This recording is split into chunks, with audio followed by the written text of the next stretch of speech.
beste kapitulo bat dago, eta da Euskal Patriarkatu Kapitalista. Osa, patriarkala da, kapitalista, Euskal Herria, ziur zalde.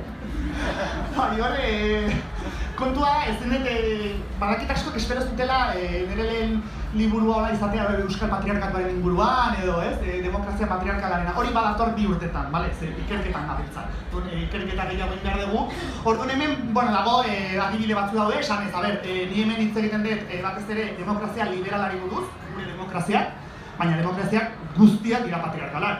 Kontua da horrek hori, beste liburu bat edo bi behar ditunez, hemen simplemente komentatu egiten dut, eta orduan esaten dut Euskal Herria gure estatu eredua edo ongizate eredua deitzen dana, guztiz patriarkala da, eta baina badakizute, baina ongizate estatuak sailkatuak daude liberalenak direnak, gero sozialdemokratagoak, kontserbadoreak eta mediterraneoak. Gu gaude kontserbadore eta mediterraneo eredu horretan direna sexistenak.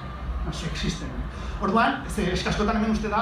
Horiek galdetu behar bizun, orduan Euskal Matriarkatua mito bada. Hori ez existitu nik uste, baina... Apartez dugu gaur egun... Punteak hartu, ez da existitu.